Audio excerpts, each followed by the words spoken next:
د څېړنې د پلاوي نوې خبرتیا نومبر 2025 د تیرو شپږو میاشتو راهیسې د څېړنې پلاوي ونشو کولی چې د شواهدو نور مواد په خپله ویبپاڼه خپاره کړي. دا ځکه چې د دفاع وزارت غوښتنه کړې وه چې د ټولو هغو شواهدو او موادو خپرول بند شي تر هغه چې د نیونې د عملیاتو شاهدانو ټولې ویناوې په کال 2026 کې بشپړې نشي. طبعا زه د دوی دا اندېښنه شریکوم چې هیڅ داسې څه باید خپاره نشي چې زما د هویت پټ ساتنې د امر خلاف وي، خو زه دا هم خپل مسؤلیت ګڼم چې عام ولس د دې څېړنې د کار په اړه خبر وساتم. ما د ټولو اړخونو لیکلي نظرونه او وړاندې شوي مواد په ډیر دقت سره وکتل.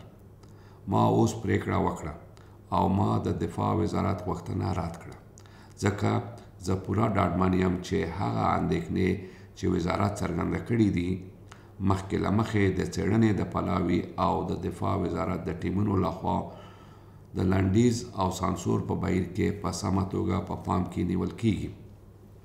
ما امر کړی چې د څېړنې د اسنادو، شواهدو او لنډیز شویو راپورونو خپرول د ژر تر ژره بیرته پیل شي. زه تاسو ته ډاډ درکوم چې دا څېړنه ډیره فعاله پاتې شوې او د پام وړ پرمختګ یې کړی دی.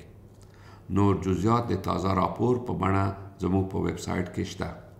زه باید یو ځل بیا تاسو ته دا یادونه وکړم چې دا څېړنه د څه لپاره ده او د څه لپاره نه ده. هغه تورونه چې د دفاع وزیر د څېړنې لپاره راکړي دي او زه بیا ټینګار کوم چې دا تر اوسه یوازې تورونه دي، دا دي چې آیا داسې باوري معلومات شته چې د برطانیې ځانګړو ځواکونو د کال 2010 لمن څخه د کال 2014 تر نیمایي د نیونې د عملیاتو پر مهال افغاني نارینه عمدن وژلي وي او دا چې که دا کړنې پټې ساتل شوي وي.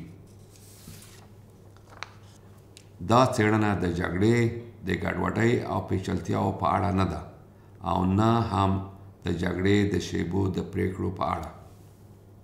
زه غواړم درې مهم ټکي واضح کړم، ځکه چې په وروستیو میاشتو کې د رسنیو او نورو خبرو اترو له لارې ځینې مسلې یا له پامه غورځول شوي وي یا ناسمې تعبیر شوي دي.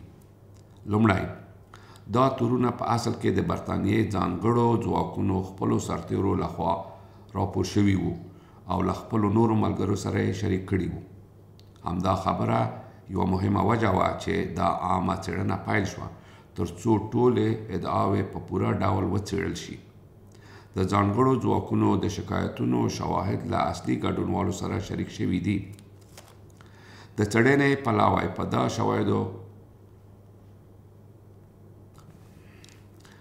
د څېړنې پلاوی به دا شواهد خپروي کله چې د څېړنې او دفاع وزارت ګډ ټیم دا ډاډ ترلاسه کړي چې هغه نسخې په سمه توګه سانسور شوي او د خلکو هویت او ملي امنیت خوندي پاتې شوی. دویم، دا څېړنه یوازې د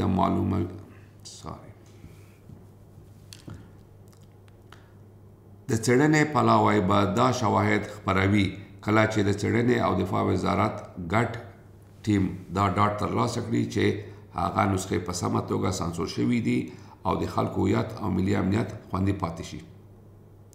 دویم، دا څېړنه یوازې دا معلوموي چې آیا بې محکمې وژنو یا غیر قانوني وژنو په اړه باوري معلومات شته او که نه. د قانون له مخې یوه عامه قانوني څېړنه نشي کولی د جزایي یا مدني مسؤلیت پریکړه وکړي.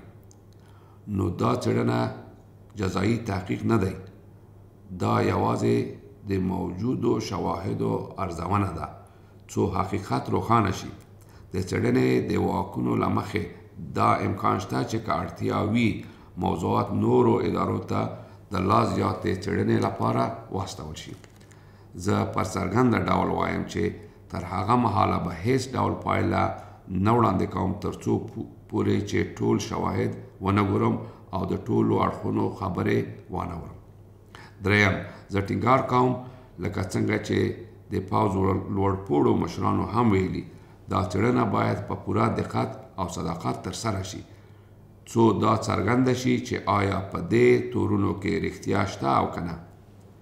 د دې تورونو نامعلوم پاتې کېدل نه د برطانیې عامه ګټو ته ګټه رسوي نه د هغو افغاني کورنیو ته چې د دغو پیښو قربانیان دي. برعکس دا د برطانیې د ځانګړو ځواکونو پر باور او د هغوی پر مهم کار سیوری اچوي یا منفي اغیزه کوي. زه دا هم منم چې دا څېړنه به د هغو کسانو لپاره چې موږ ترې شواهد غواړو ستونمنځه او د فشار وړ تجربه وي.